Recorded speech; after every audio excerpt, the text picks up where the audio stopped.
In 2011, over 50 million Americans past the age of 12 had used prescription drugs for non-medical purposes. Over 2 million of those people go on to battle substance abuse issues stemming from those prescription pain relievers. Half of these people move on to heroin because it becomes cheaper and easier than prescription drugs to get and fills the gap when prescription drugs aren't available. Every day, 2,500 teenagers use a prescription pain pill for the very first time. And every year, 500,000 Americans lose their life due to drug use. These aren't the people you typically think of as being addicts. These are your coworkers, your neighbors, even the captain of the high school football team. Today, we're going to take a closer look at why these staggering statistics are a reality. I'm Allison Walsh, and this is Addiction Uncovered.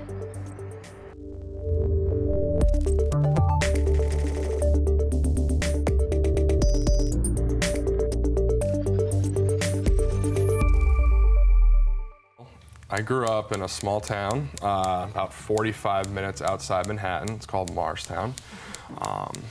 Grew up the normal, plain Jane kind of all-American boy life. I had, 3 sisters, a mother, a father.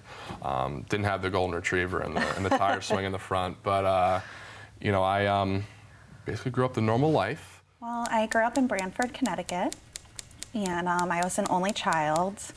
I was that girl in school that always, was getting in trouble for talking a lot, and I had a lot of energy, and, I couldn't sit still, but I did sports. I was a swimmer, I played lacrosse, and I was a cheerleader, and I also did dancing when I was little.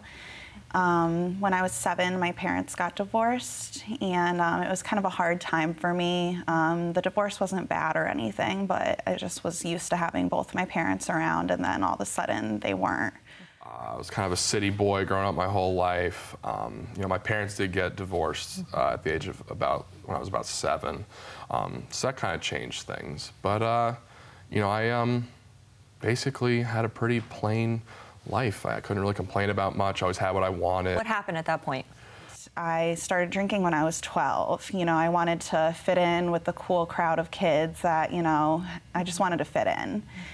And that turned into, a weekly thing. We'd go back to my parents' house and I'd steal liquor from their cabinet and fill the bottles back up with water. And then when I was 13, I started smoking pot. And it started as maybe once every other week. And then by high school, I was smoking pot every day. My heavier drug use started, when I was about a sophomore. I started doing cocaine and some pills, painkillers when I was 16. But it wasn't really a big problem. It was more recreational. But then when I was 19 in 2009, I got into a bad car accident, and I ended up winning a $7,000 settlement. And I ended up spending all that money on drugs, on oxycodone. And then it became an everyday thing, and I was addicted. I played 3 sports in high school. I played football, basketball, and lacrosse. I was the captain of my football and lacrosse team. But lacrosse was definitely my passion, my sport. I played all year round, and it led to a scholarship in lacrosse Division I at Rutgers University. The 4th practice, I tore my left knee. Planted, felt something pop, didn't feel right, collapsed to the ground. Was taken to the hospital, was taken to the trainer's room, and they couldn't really find out what it was until I went to a specialist, and they told me that I tore my MCL. And basically probably for that years to come, my sports career was probably over. I got prescribed medicine for my injury, and that was where things just got out of hand for me. It really did. Now, you said that, once the car accident happened and your access to prescription drugs, that increased, the availability increased. There was an addiction that was really formed at that point in time. Yes. Tell me more about that. What was the difference between prescription drug use and marijuana? Well, prescription drug use, it made me sick if I didn't use it. I had to use, or else I couldn't leave bed. So it was completely different. Like marijuana, I could take it or leave it, where the prescription pills, I couldn't. I had to do them to feel good. I had to do them to go to work in the morning. I had to do them to leave the house. prescription drugs led to just kind of a loss of purpose as well, and then loss of purpose. I saw the bright light at one point. My father got me a job in the car business. You know, and I was a car salesman at the age of 19, which was fun. It was fun. I made good money, but I was doing drugs. So, I mean, looking back now, I mean, I probably could have done a lot better if I was sober, but I wasn't. But you know, in the insanity of addiction, it almost fuels you to make money. You have to support your habits somehow. So that was my drive. I went to work and I had to, my income was based off of my production. So I mean, I did a pretty good job, but you know, I almost kind of felt some purpose there. Started to feel some purpose. And I wasn't as bad on the pills. I kind of retracted my use a little bit, which I was still addicted to them, but I wasn't as crazy. And that's when I found my drug of choice. People don't realize you can't really scare an addict. You can't. I've known since I was 12 years old that drugs kill. Alcohol kills if you abuse it. It never really scared me though.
I was introduced to heroin from a coworker, and as an addict, I could spot an addict from a million miles away. That's just how I am. People always ask me, how does that come up in conversation? Well, I know who to ask, I know who not to ask, unfortunately, or I did know who to ask. And it just came up in conversation, and you know, unfortunately, the epidemic these days that's becoming, in my opinion, is heroin's better, it's cheaper, and it's easier to get. There's doctors out on the streets now. Yeah, literally. Literally. And you can get it anywhere. Get it anywhere. And say, hey, this is cheaper and better. Why don't you try this? And I was just such in a lost place. I didn't care. You know, I didn't view it as heroin. I just viewed it as the next drug. The next drug that I was going to progress to. Right. Oxycodone was actually called hillbilly heroin out in the general public, and so someone is addicted to it. And now they have the same high, only it's cheaper, and the Mexican cartels that are bringing it in have made it incredibly affordable. $5 a dose compared to like $20 to $30 a dose for the prescription oxycodone. It's readily available. It's in every major city now. There are even rumors that there are places on what's called the dark web where you can order it and have it delivered to you. Here's something that's cheap. You just snort it, you get a little high, and the perception of harm is low, and people don't really want cocaine. I'm not for sure all the reasons. It may be that this is a generation that's looking to numb themselves out and not feel emotionally connected with everything, but for whatever reason, it's back with a vengeance. It's in every major city now. And it's a terrible epidemic. It's up almost 300% in the last 5 years. So with prescription drug abuse, there's similar drugs out there on the market. So what happened when you didn't have access to the pain medication anymore? I would turn to heroin. So, and was that through a similar dealer or group of friends, or how did you find it? Like, What yeah, happened? we just called the same dealer and saw if he knew anybody, and would kind of hop from dealer to dealer and just call around and get whatever we could get our hands on. And I think with heroin these days, so many people still have a preconceived notion as to when somebody uses heroin, what that looks like, whether it's a needle in the arm, and they don't realize that there's other ways of doing that. Can you explain that a little bit more? Yeah, well, I was never using needles when I was using heroin. I was always sniffing it. So, I didn't have the track marks. I didn't have, the skin issues. I didn't have anything like that. So nobody knew that I was using heroin. I'll always remember my whole life where I was when I did it, what room I was in, when it was, what time it was.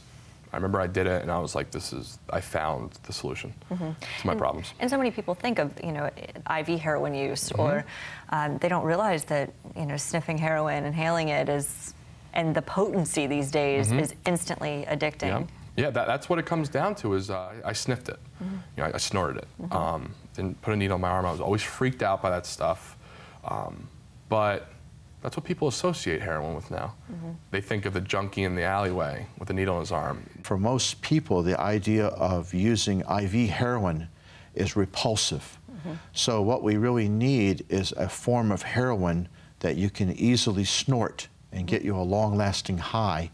And that way, if you're snorting a little heroin on the weekend, just to relax after work, then you're really not an addict. It's the guys that are shooting it up with needles. I mean, I think the root cause of a lot of addicts, alcoholics, especially for me, is I didn't want to feel the way I felt.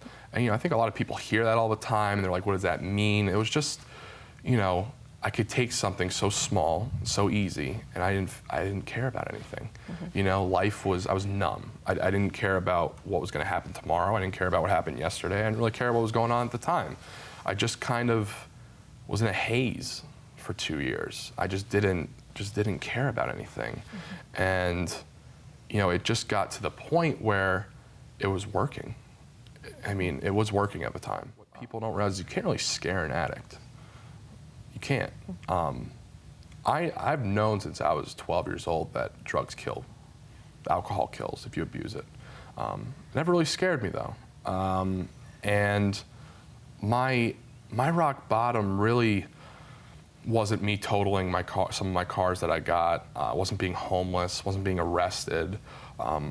It was just being so broken as a man. I mean, losing your soul, having no inhibitions to do anything. And I guess realizing I was so self-centered. I just didn't care about how I made other people felt, how I affected other people. I mean, my mother, how many sleepless nights she probably had. Am I gonna get the phone call, my son's in prison, or he's dead, or he's overdosed and is about to be dead, That's the stuff I never really realized. And, when I decided to go to treatment, I realized how broken I was, and that was my rock bottom. Because you can always, my dad's famous motto is, I can always make more money, I can't make another son. Because I've stolen from everyone under the sun that's been close to me. I've robbed people, I've done horrible things under this hypnosis of drugs. My parents didn't care about money. People that I stole from didn't care about the money. They could always make more, but me dying, it can't be recreated, unfortunately. Rock bottom for me was using heroin at my desk at work and, hiding it from my parents and having them kind of know that something was wrong, but not really. And it was, never having any money because I spent it all on drugs. And it was the fact that my best friend was my drug dealer. And, all I cared about was using. I wasn't doing anything. I wasn't going out. I was just using, going to work, using, laying in bed, using. I used when I woke up in the morning, and I used before I went to sleep at night and all throughout the day. And there is a negative stigma with heroin. I don't care what anyone says. Right, and all mental illness, really. And all mental illness, but especially, I always make the joke that you could say in our society you're an alcoholic and people are a little bit more, people are like, oh, okay, but you're a heroin addict. People are like, whoa. And I've gotten those reactions, so I know that firsthand. Alcohol, cocaine, heroin, pills, Xanax, all those things ruin people's lives. The same. I mean, they all ruin people's lives. Mental illnesses, whatever it might be, eating disorders, they all, their lives become unmanageable. So why is there this negative stigma on heroin? You know, and it's just, that's what society has deemed the worst drug out of them all. I've not talked to one single patient that when they were 9 or 10 years old said, you know, I want to grow up and be a heroin addict. Right. That's not what they want. It just kind of like happened. It usually starts out fairly innocent. They kind of like are experimenting. They're young. They have a friend that says, hey, try this. They begin to use it, and then they can't turn it loose. And I have a lot of heroin addicts who don't want to use. I had a patient that recently had 6 months clean and had a friend or acquaintance that called him up, and he goes, I should have never taken the call because I knew what it was about.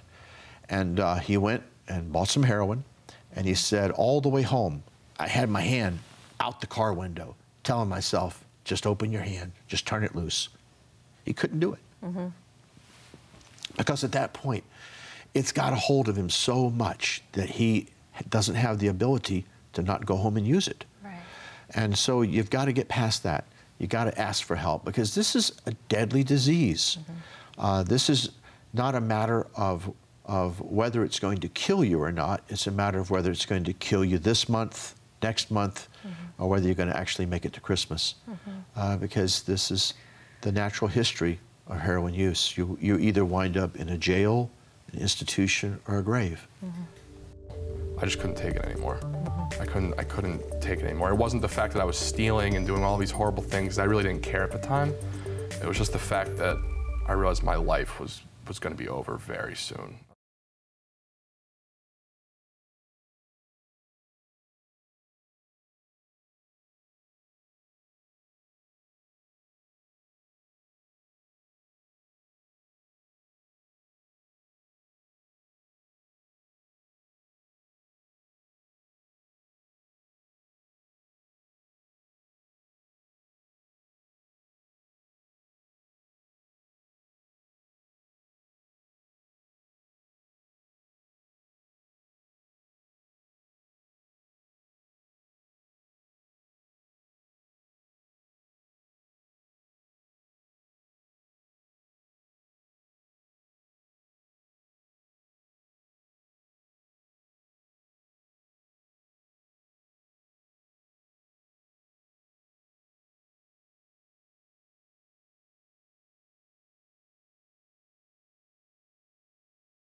I see young people all the time who are like, well, I know I got a heroin problem, but I don't really want to stop smoking marijuana.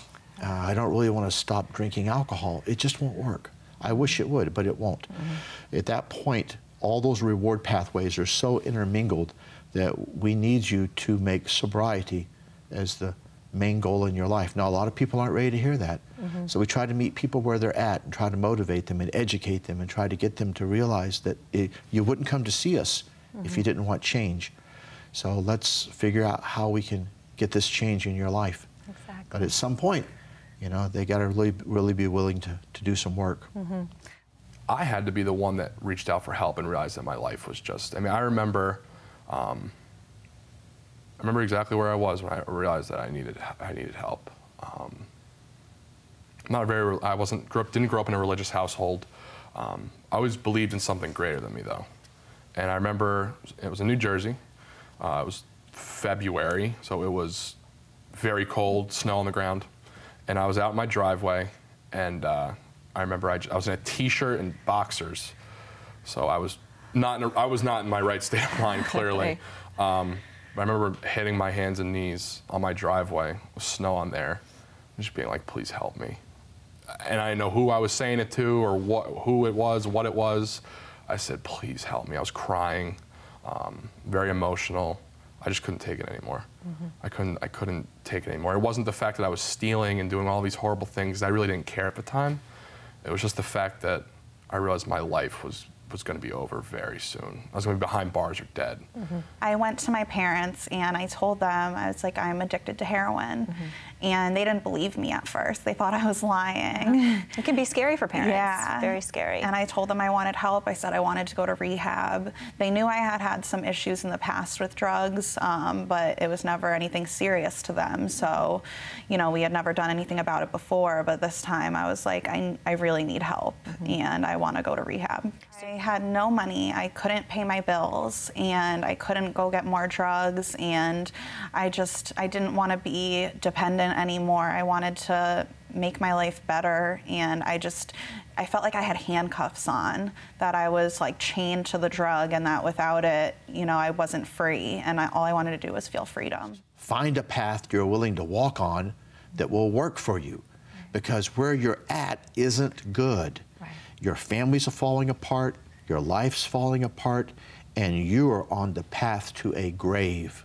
Let's get you off that path, because you don't want to be on the path to a grave. You know, there's a lot of people out there that need this, that need treatment. That's a fact. There's not a lot of people out there that want to do it. You know, I realized I had to give this to my all. I had nothing to lose. I mean, living that life, it's awful. I've never met an addict that's walked through rehab and said, my life has been great up to this point. Right.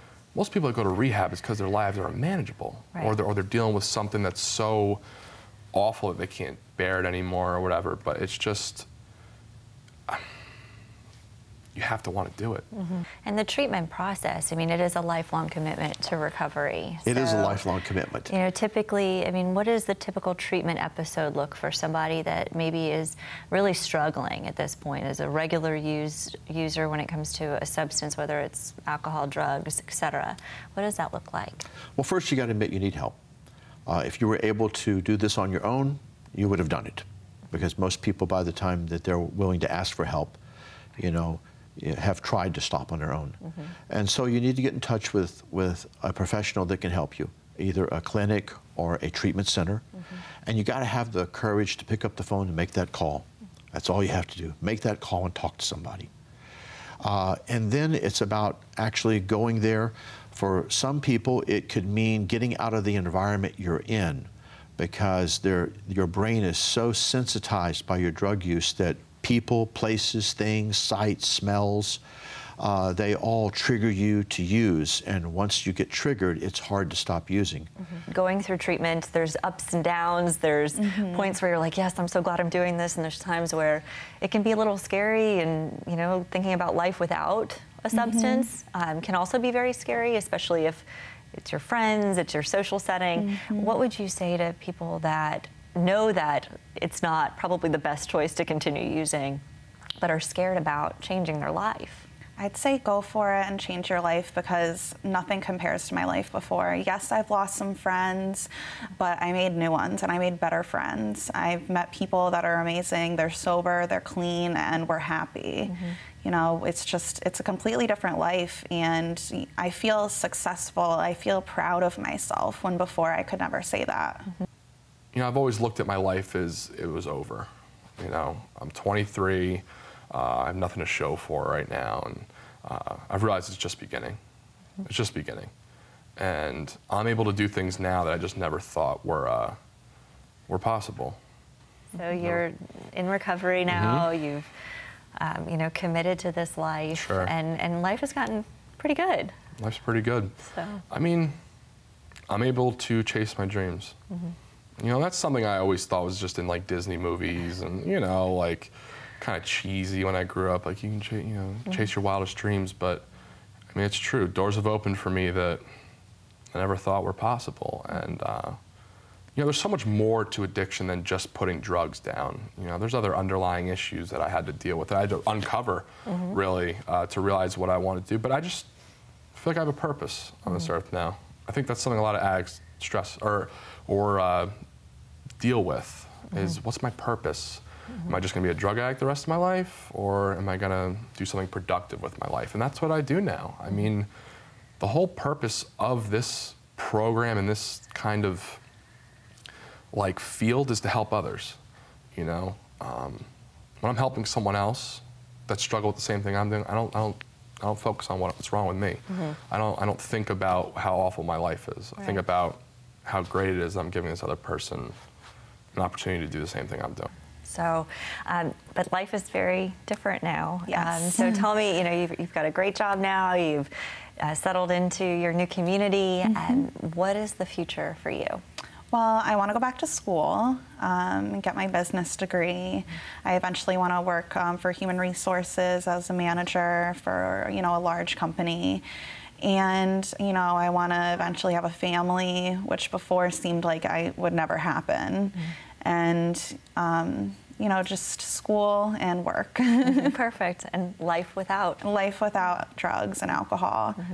So what's your biggest piece of advice for somebody that might be thinking, I want to take that chance and get well, but I'm scared about taking that chance as well? I'd say don't be scared that things will be so much better in the long run. And even though it might seem scary at first, you'll feel so much better, and you'll feel brave and proud of yourself, and everybody around you will be so proud of you. I know my parents were, and all my friends. I mean, I have people that talk to me all the time. They compliment how good I look since getting clean, and it feels really great, and your life will just get so much better. I'm able to do things now that I just never thought were possible. Never thought were possible. I always felt like I don't have a college degree. I left college. I didn't have nothing really to show for. But I've realized that all those things are possible. They're all possible. What would be your piece of advice for somebody that is watching and wondering if it's their time to make that phone call, whether it's for themselves or a loved one? What would be your words of wisdom? You have nothing to lose. There's either you could go back to the depths of insanity, depression, just that life. Anyone that's going to seek help knows what I'm talking about. You have nothing to lose, and we're worth it. We're worth it. There's so much more to life than drinking and drugging on a constant basis, and I realized that it was just I could do anything. I could do anything I put my mind to, and that's I think what a lot of us deal with is self-esteem. Just realize you're worth it, and you have nothing to lose, and the help's there. The help is there. I mean, there's people extending their hand out, and you just have to grab it. Exactly. And the rest will fall into place if you're willing to do it. Absolutely. So, well, Benton, thank you so much for sharing your story. We appreciate you being so relatable and telling everybody what you went through in hopes of helping others. So thank you. Absolutely. You're welcome. Thank you so much for watching this edition of Addiction Uncovered. As you've heard, millions of individuals have overcome their addiction. If you or someone you know is struggling, it's not too late to do something about it. Visit AddictionUncovered.com.